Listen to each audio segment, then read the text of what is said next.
Bonjour, bienvenue dans Rhinocéros. Aujourd'hui, on va vous parler des grandes gueules, les GG, la fameuse émission d'RMC qui a fêté ses 20 ans il y a pas longtemps. Et oui, c'est important puisqu'il y a beaucoup de gens qui écoutent les grandes gueules. Moi, personnellement, c'est une émission que j'ai écoutée pendant longtemps. Ouais, bah chacun ses kinks. Moi, j'écoute les informés de France Info, c'est pas beaucoup mieux. Oh si, c'est mieux, crois-moi. T'entends pas, t'es pas du bon côté de l'oreille, mais j'ai dit du positif. J'ai dit du positif. C'est vachement désagréable. C'est vachement désagréable parce que tu vois très bien mon appareil. Donc là, c'est en plus, c'est en plus de l'agression que je prends. Qu'il y a des oreilles. Allez, les filles, on se calme. Daniel Rémy. Ça suffit. Fais attention à ce que tu dis là. Bon, c'est ça, les grandes gueules. C'est le talk show de Pochetron par excellence. Alors, est-ce que c'est si intéressant que ça comme sujet? Parce que bon, là, ce qu'on a vu... Si, parce que c'est l'émission du peuple. Toi, tu connais plus le peuple, Usul. Moi, je connais plus le peuple. Gna, moi j'écoute les informés de France Info. Bah le peuple il écoute les grandes gueules, avec Marchal et Truchot. Alain Marchal et Olivier Truchot, ce sont les deux journalistes animateurs du plateau. Et sachez que c'est le duo qui a tenu le plus longtemps de l'histoire de l'audiovisuel français. Alors que nous deux, ça va peut-être pas durer très longtemps, parce que tu commences à me parler pas très bien là, je trouve. Moi, je suis pas le peuple. Non. C'est nouveau ça. Le peuple c'est ça, prends des notes, écoute le peuple. La pression aujourd'hui par le wokisme fait peser un poids sur la société où tu dois t'excuser de manger de la viande, où tu dois t'excuser d'être blanc, où tu dois t'excuser d'être un homme, où tu dois t'excuser quand tu te retournes sur une fille dans la rue. Et ce monde-là, c'est pas mon monde et j'ai pas envie de vivre dans ce monde-là. Moi aussi j'ai une moustache, maintenant je peux faire le peuple aussi. Hein. Bah vas-y, fais le peuple. Oui. Ouais, Hidalgo, cette folle, elle veut nous empêcher de manger de la viande dans notre bagnole. On peut plus écraser un cycliste sans se faire traiter de raciste. Cette société me dégoûte. Voilà, ça c'est les grandes gueules, là on est dans l'ambiance. Ouais, c'est ça le peuple. Ouais, bah c'est le peuple, ok, je T'as suis tout le peuple. compris, ouais. Olivier Truchot et Alain Marchal n'animent pas que les grandes gueules. Aujourd'hui, les deux journalistes sont des figures importantes de BFM TV. Vous pouvez les retrouver du lundi au jeudi pendant 2 heures pour BFM Story. Sur BFM Story, on ne vous raconte pas d'histoire. Mais on revisite les grandes histoires du jour. Et on les analyse en compagnie de ceux qui font l'actualité, sans concession ni langue de bois. Là, ils animent en fait une tranche d'infos en continu assez classique, c'est moins le foutoir que dans les grandes gueules, mais il peut quand même s'y passer des dingueries. Il y a pas longtemps, c'est un passage de cette émission qui a suscité beaucoup de commentaires. Ah bah oui, l'interview, le duplex avec Rima Hassan, ça je l'ai vu. Et c'était sympa parce que Rima Hassan, donc la députée européenne insoumise, a choisi de leur rentrer dedans direct. Elle est arrivée comme ça, ouais, je voudrais faire une petite parenthèse. Je me permets juste une toute petite parenthèse. Je veux simplement dénoncer le fait que vous avez été félicité par Olivier Rafovix, qui est un porte-parole de l'armée israélienne, une armée génocidaire. Ça dit beaucoup de la ligne éditoriale qu'est la vôtre sur le sujet, et j'espère que vous vous rendez compte quand même que vous aurez tôt ou tard des comptes à rendre en tant que média. Et là, ils ont pété un câble, parce qu'il y a une règle à la télé, c'est que quand t'es invité par la télé, tu dis pas du mal de la télé. Voilà. Non. Et d'ailleurs, ils vont la couper direct. Ils vont mettre fin à l'interview sans lui poser les questions qu'ils avaient prévues. Vous mettez en doute la ligne Je vous éditoriale de réponds BFM poliment, TV. je suis libre de mes propos. Je suis libre aussi de dire que vous venez de dire est inacceptable. C'est trop facile. Ça veut dire quoi des comptes à rendre? Des comptes à rendre devant qui? Devant qui? Devant quoi? Une juridiction internationale qui le pointe, non, c'est bah, pas écoutez, Rima non, Hassan. on n'a pas invité C'est que très vous attaquiez problématique que BFM TV. votre chaîne Merci. soit Non, félicitée. écoutez, stop, on va arrêter. Vraiment, j'ai peur l'interview, de vous désolé. Est-ce qu'ils ont eu peur des remontrances de leur direction? Est-ce qu'ils sont incapables de se remettre en question? Sans concession ni langue de bois. En tout cas, ils étaient choqués et ils ont eu l'occasion de revenir sur cette séquence à plusieurs reprises, par exemple dans leur émission du matin, Les Grandes Gueules, où ils ont reçu le soutien de tout leur plateau, mais ils ont aussi pu se défendre sur France 2, dans l'émission de Léa Salamé, Quelle époque, le samedi suivant. Vous allez voir, c'est intéressant parce que eux, avant l'émission, ils avaient transmis toute la séquence où le porte-parole de l'armée israélienne, justement, est interviewé sur BFM TV, et ils ne s'attendaient pas à ce que Léa Salamé ne diffuse que le moment dont parlait Rima Hassan. On va l'écouter, lui, ce qu'il dit Parce qu'on vous a à Benjamin transmis Duhamel. l'interview de Benjamin en intégralité, donc on va écouter. Ouais. Vous, en tant que chaîne, et je dis que votre chaîne fait du travail excellent par rapport à la présentation du conflit des deux côtés. Sur sa déclaration, des deux côtés. Oui, il dit des deux côtés, mais peu importe sur Rima Hassan, que le porte-parole de l'armée israélienne vous félicite sur la bonne couverture de votre conflit.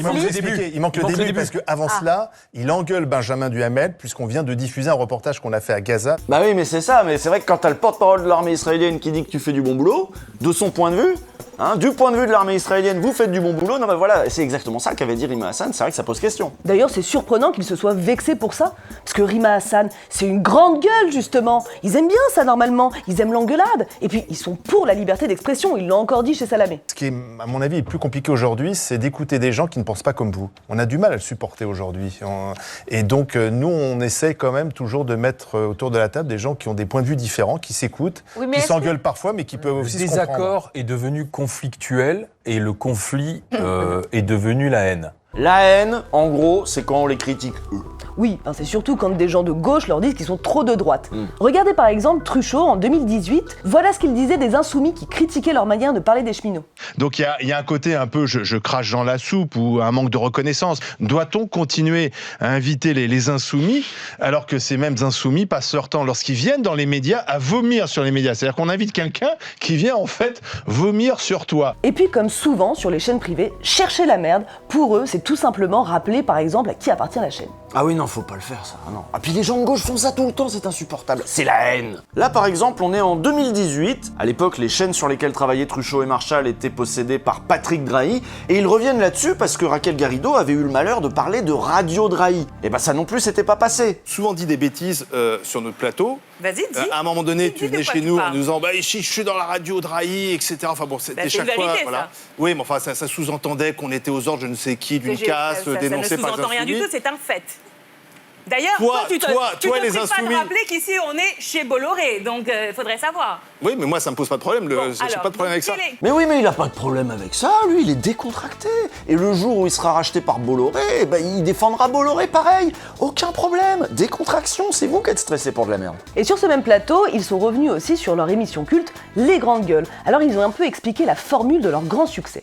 Nous, on est une émission de liberté d'expression. C'est amusant parce qu'au début, effectivement, on nous a traités de populistes, café du commerce, de faire le jeu du Front National, je ne sais qui. Et aujourd'hui, on nous dit c'est une super idée, finalement, de donner la parole à des Français qu'on n'entend pas, qui ont des métiers différents, qui se retrouvent autour d'une table alors qu'a priori, ce ne seraient jamais retrouvés dans la vraie vie parce que le fromager des Deux-Sèvres se retrouve face à l'éducateur de Seine-Saint-Denis. Là, il a évoqué le fromager des Deux-Sèvres. C'est important comme information. Il revient souvent, ce fromager, mais pour l'instant, on va le mettre de côté. On y reviendra plus tard sur le fromager des Deux-Sèvres. Bon, ils l'avouent, ils sont très régulièrement classés à l'extrême droite. Mais c'est le peuple qui est comme ça. Eux, ils ne font que lui donner la parole. Et en plus, c'est des vrais gens dans les grandes gueules. Des vrais gens du vrai peuple. Et oui, c'est ça l'originalité des grandes gueules. Ici, ce sont pas des experts, pas des énarques ou des économistes comme dans C'est dans l'air. Ici, c'est des Français, avec leur franc-parler authentique et leur manière un peu bourrue. Un peu bourrine même. Et ces Français de la société civile, ils vont donner leur avis sur les sujets du jour. Et alors là, ça peut être sur tout et n'importe quoi. Une phrase polémique, un fait divers, la politique internationale, le périph' à 50 km/h, le wokisme évidemment. En fait, peu importe le sujet, tant que ça s'engueule et que c'est un peu animé, ça fera une bonne émission. À savoir donner la parole à des Français, les écouter, les faire débattre, et des Français qui n'étaient ni des journalistes, ni des politiques, ni des éditorialistes, ni des spécialistes qu'on entendait ailleurs, qu'on entend ailleurs, et c'est très bien. Voilà ce que disait Alain Marchal dans le Figaro sur les débuts de l'émission. Le format était complètement nouveau, on se lançait en terrain connu.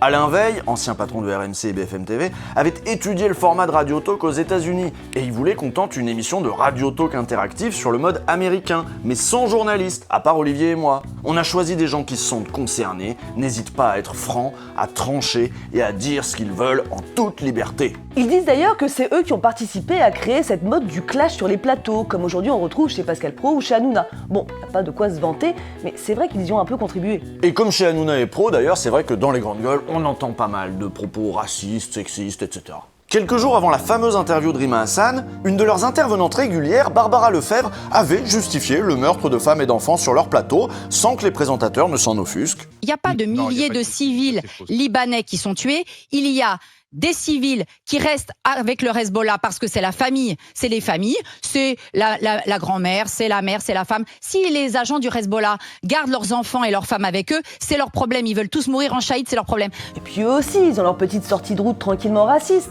Vous vous souvenez forcément des Ukrainiens qui ont la même bagnole que nous?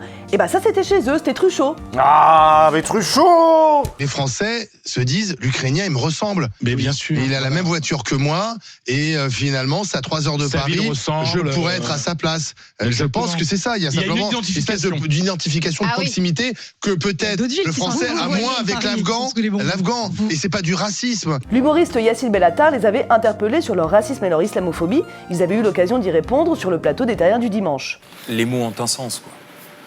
Je veux dire qu'on a réveillé la France raciste. Enfin, à l'écouter, les grandes gueules, c'est un défouloir raciste. Si franchement c'est ça, Monsieur Bellatar ou Yacine Bellatar, mais portez plainte contre nous, vraiment. Et on se retrouve au tribunal, chacun avec notre dossier, chacun... Non mais, s'il dit... Moi j'aime bien Truchot à côté qui est là, oh là là, non, la flemme. Mais revenons à l'idée de base des grandes gueules, qui est de donner la parole à des personnes issues de divers milieux professionnels, de différentes classes sociales. En vrai, ça pourrait être très intéressant. Bah oui, des gens du peuple, là, les gens comme moi, là. En vrai, c'est une bonne idée, au moins il y a du clash, il y a de l'animation, mais est-ce que c'est pas un peu forcé tout ça quand même, un peu ? C'est la question qu'avait posée Patrick Cohen sur le plateau de C'est Tabou. Oui, mais il faut que ce soit clivant forcément, les grandes gueules. Mais rien n'est joué, sincèrement. Il n'y a rien d'artificiel. Rien n'est artificiel, rien n'est scénarisé, on l'en dit pas. Sylvain Grandserre, un ancien des grandes gueules, avait été invité à Arrêt sur Image pour raconter un peu le fonctionnement de l'émission. Parce que les grandes gueules, y a pas que moi que ça fascine. Schneiderman aussi, il voulait comprendre le délire. Juste avant qu'on regarde l'extrait, tu sais ce que Truchot pense d'Arrêt sur Image ? Hein, ça a été enregistré, c'est marrant. Et vous avez des références à Arrêt sur Image. Caron, je disais, c'est quoi le site Arrêt sur Image ne vous plaît pas non plus, c'est ça? Non, bah, enfin bon, c'est pas si il de n'a pas référence, été pris en tout cas en flagrant délit de mensonge dans cette enquête, en tout cas, je crois que tout le monde s'en fout, surtout. Oui, bah nous on s'en fout pas. Alors Sylvain Grandserre, vous allez voir, il explique un petit peu l'ambiance dans les grandes gueules, c'est très intéressant. Voilà, quand vous êtes à RMC, quand vous êtes dans les studios, quand vous parlez avec les gens, il y a une petite musique, c'est-à-dire vraiment, on met en avant le self-made man, on met en avant l'entrepreneur, l'investisseur, l'État c'est l'ennemi, l'impôt c'est le diable, il n'y a rien de pire que les écolos parce que l'écologie est punitive, l'impôt est privatif. On ne dira jamais que l'impôt finance les hôpitaux, l'école, le collège, le lycée. Non, l'impôt, il est privatif. Bah oui, non, mais parce qu'en effet, aux grandes gueules, il y a toutes les professions. Alors oui, t'as le charcutier, t'as le fromager, t'as l'agriculteur, le druide, le barde. Ouais, il y a tout le village d'Astérix. Mais en fait, c'est que des patrons. C'est tous des patrons. C'est ça l'astuce. Et c'est pour ça qu'ils disent que des trucs, des conneries de petits patrons tout le temps. Alors, revenons sur le fromager, tiens. Vous allez voir, ils en parlent tout le temps, c'est toujours le premier exemple qui leur vient en tête. Et ce fromager, il s'appelle Johnny Blanc. Écoutez, c'est un type charmant. Qu'est-ce qu'on a fait? On donne une allocation de rentrée scolaire encore plus importante. Oui. Quand tu parles aux éboueurs de Paris, ils te disent quoi? La semaine où on verse les allocations de rentrée scolaire, on passe notre temps à ramasser des cartons d'écran plat sur les trottoirs.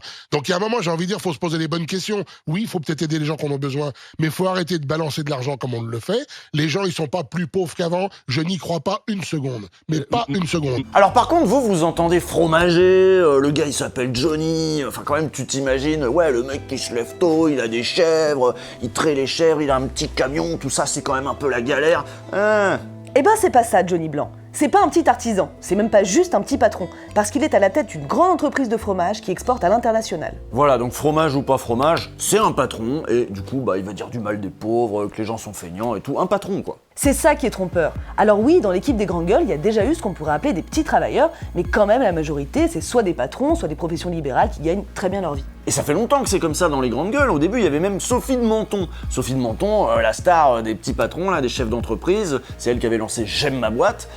Elle aussi, elle a dit des choses horribles dans les grandes gueules. Écoutez ce qu'elle disait sur Nafissatou Diallo. C'est ça, parce que la justice, c'est pas là pour être le loto ou le Père Noël. Enfin, je veux dire, il y a un moment où il faut raison garder. Alors, et que à combien tu le mets le viol? Alors, c'est une... Non mais c'est intéressant. Ça, hein. Alors attends, tu veux que je sois politiquement totalement incorrect? Non mais c'est ça, c'est à combien tu mets le viol? Je me demande si... Je sais pas, je veux dire, c'est peut-être épouvantable de dire ça, mais c'est une chance, elle a dit c'est une chance pour sa fille. Elle a touché aussi de l'argent parce qu'elle a été accusée d'être une prostituée par un journal américain qui a été obligé de payer. Donc ça lui a déjà fait de l'argent. Et je me demande, c'est horrible à dire, si c'est pas ce qui lui est arrivé de mieux. Des déclarations du genre, on en a régulièrement dans cette émission. Alors eux, ils disent tenir leur plateau, mais en réalité, ils encouragent leurs intervenants à aller toujours plus loin. Et puis il y en a qui étaient si forts pour dire des horreurs qu'ils ont fini par devenir des professionnels, comme Barbara Lefebvre, donc qu'on vous a mis juste avant. Elle nous avait été présentée pendant longtemps comme une professeure, mais ça fait longtemps qu'elle a plus enseigné. Hein. Depuis, on la retrouve dans les grandes gueules Moyen-Orient, sur la chaîne de propagande israélienne I24 News, elle passe sur LCI, elle publie dans Le Figaro, Causeur, Valeurs Actuelles. Voilà, c'est une réactionnaire professionnelle maintenant. Le premier mensonge, c'est qu'on continue de nous faire croire que les grandes gueules, c'est le fromager, l'agriculteur, alors que quand on regarde la tablée, ce sont énormément de gens qui ont déjà une pratique médiatique avérée. Et puis la deuxième chose qui me gêne, c'est qu'on ne dit pas la vérité. On a le droit de recruter des gens déjà connus, mais on le dit. Et il y a des grandes gueules que vous avez pu voir sur plein d'autres plateaux de télévision, comme Charles Consigny ou Sarah Salman, des valeurs sûres. Voilà, que des champions décidément. Attends, tu m'as dit qu'il était sympa, Charles Consigny. Hors plateau, il est très aimable, oui, il est sympa. Ça, c'est tes amis du peuple, donc. Écoute, il est dans les grandes gueules, donc c'est le peuple. Hein. C'est une grande famille, le peuple. Hein. Tu peux pas comprendre, toi. Et dans cette grande famille, il y a aussi eu Gilbert Collard, Gilles-William Goldnadel, ou même Alain Soral. Aujourd'hui, il y a des mecs comme Antoine Diers, c'est un ancien conseiller politique d'Éric Zemmour, puis un ancien policier du RAID, ou un ancien directeur du Grand Parc du Puy du Fou, un de Villiers évidemment. Bon, après, soyons honnêtes, ils ont quand même donné le micro à Louis Boyard, Thomas Porcher, Anas Kazib. Bon, ils y sont plus depuis des années, mais à un moment, ils pouvaient y aller et essayer d'en placer une. Oui, ok, c'est vrai. Bon, après, c'est pas forcément ceux qui étaient les mieux traités. Anas Kazib, par exemple, cheminot et syndicaliste, c'est aujourd'hui une figure du parti Révolution Permanente. Il est intervenu dans les grandes gueules de 2018 à 2020. Et oui, il a pu y tenir de temps en temps un discours anticapitaliste. C'est là où il y a un problème avec le capitalisme, chers amis. Enfin, à un moment donné... On a attendu combien de temps pour y arriver? Il est 9h27, 27 minutes. Sauf que parfois ça passait pas, mais alors, pas du tout. Écoutez ce que répondait Olivier Truchot quand Anas Kazib lui parlait de souffrance au travail. Mais c'est inadmissible. Mais qu'est-ce que tu racontes? J'ai 33 ans, quand je me réveille de matinée, mon cœur il pleut. Mais qu'est-ce que tu dis? Mais qu'est-ce que tu dis? Mais il y a des gens qui ont de l'inapte. Il y a des gens en janvier, t'auras toujours ton boulot. Il y a des commerçants. Mais qu'est-ce que tu me parles de boulot? C'est là la différence. Qu'est-ce que tu me parles de boulot? La plupart des travailleurs marocains, les Chibani, sont tous morts. Ils sont tous morts à 70 ans. J'ai un collègue, Talbot, un agent, il est parti à la retraite le lendemain de son pot de départ, il est décédé. Mais me dis pas non, je te dis des réalités. Sauf qu'ils l'ont viré, tout simplement, au moment du Covid, sans lui donner d'explication. Anas Kazib est revenu sur cette éviction sur le site de Révolution Permanente. Il a une théorie. C'est dans ces périodes-là où la bourgeoisie est plus en difficulté qu'elle muselle l'opposition. Il cherche à éviter tous les éléments de déstabilisation qui permettent d'apporter un contrepoids, une autre lecture de la situation, c'est-à-dire une lecture de classe. Bon bah depuis, il n'y a plus personne de gauche radicale dans les grandes gueules, c'est tout de suite plus simple, c'est sûr. Il y a encore quelques personnes de gauche dans le casting, mais c'est vraiment histoire d'eux. Un des derniers mecs de gauche qui reste, c'est Étienne Liebig. Alors, il est super, hein, mais c'est un gentil, il a un nom de soupe. Moi, entendre Étienne. Étienne, lisez le portrait d'Étienne, regardez d'où vient Étienne Liebig, quoi. Type qui est parti, il a plus de 60 ans, Étienne, qui est parti jusqu'au Népal, jusqu'en Inde, qui est anthropologue, à 15 ans, anthropologue, musicien de jazz, éducateur, qui écrit des livres érotiques. J'irais presque, merci à vous d'avoir accepté de rester dans les GG et d'être dans les GG, parce qu'on se nourrit d'eux aussi, de ce qu'ils apportent et de la discussion. Non mais c'est marrant là ce qu'il dit. Il dit merci Étienne Liebig de continuer à nous servir de caution de gauche sur nos plateaux full connards. Bah ouais, parce qu'il faut trouver un mec de gauche qui va pas gueuler trop fort, pas critiquer l'actionnaire ou le dispositif. Ah ouais, et heureusement qu'il est là, heureusement que c'est une crème Liebig. Mais Étienne, pourquoi tu te fâches toujours avec Charles Consigny? Mais je me fâche pas qu'avec Charles Consigny, je me fâche avec Charles parce que Charles il va à fond dans ce qu'il dit, donc je suis obligé de réagir de façon ferme et dure avec ce garçon fort intelligent par ailleurs. Et d'ailleurs, on se fâche plus avec les gens qui ont du répondant qu'avec ceux qui n'en ont pas. Alors attendez, Étienne Liebig, son vrai nom c'est Stéphane Magie. Comme dans Magie Magie, vos idées ont du génie, ça s'écrit pareil. Il a déclaré qu'il voulait rester dans la thématique du bouillon. Et il a changé pour Liebig. Alors qu'il n'était pas obligé de rester dans la thématique de la soupe, il a choisi lui-même Liebig. Et même dans les soupes, il aurait pu choisir mieux, je sais pas. Étienne Knorr, c'est déjà mieux que Liebig. Ça a de la gueule. Ouais. On va se projeter dans les 20 ans qui viennent, mes chères grandes gueules.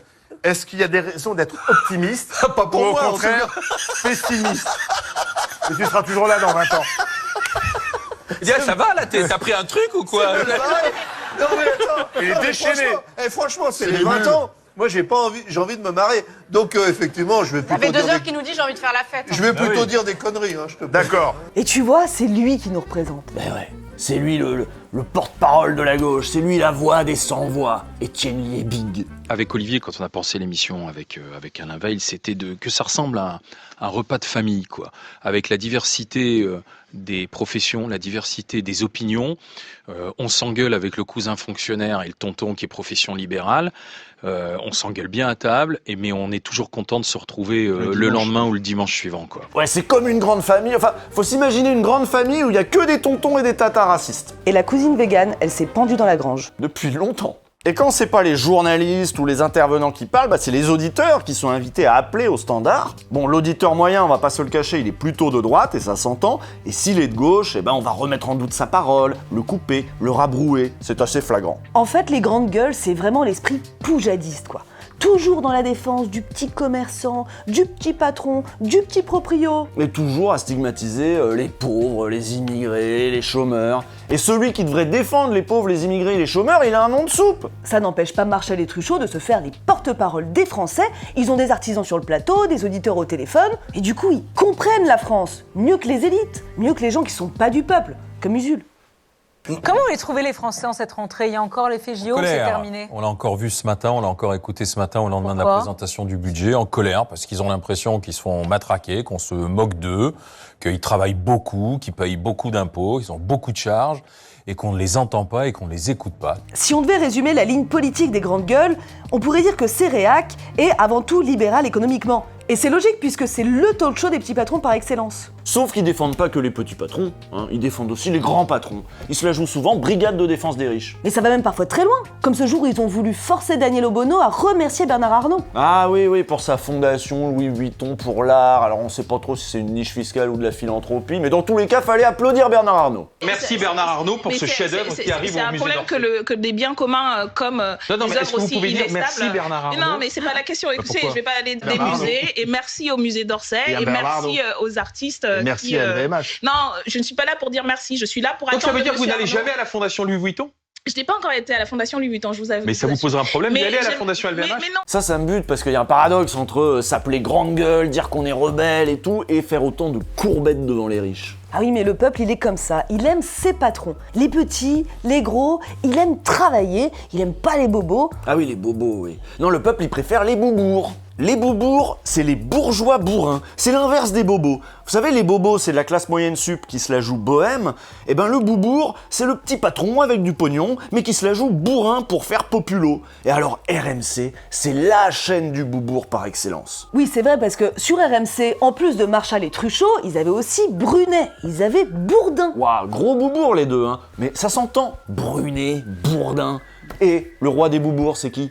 Bigard. Bigard, t'entends que c'est un boubour. Bon, finalement, t'as bien aimé les grandes gueules. Tu comprends pourquoi j'écoute ça maintenant? Ah non, mais c'est bien sûr, c'est spectaculaire, tous ces bourgeois un peu rasselards, là. Bon, par contre, on est d'accord que c'était pas le peuple. Hein, c'est quoi? C'est juste des bourgeois vulgaires et un peu beaufs. Oui, bon, d'accord. C'était peut-être pas le peuple. Eh non, c'est pas le peuple. Le peuple, il vaut mieux que ça. Tu sais quoi? Le peuple, il regarde Rhinocéros. Et le peuple, bah on va le retrouver dans 2 semaines. Hein? À dimanche dans 2 semaines, le peuple. Et si vous voulez qu'un jour on dépasse en longévité le duo Marchot-Truchal, n'hésitez pas à faire des dons à Blast. On puisse s'acheter aussi, nous, des voitures. Pour manger de la viande dedans. Voilà, et insulter Annie Dingo.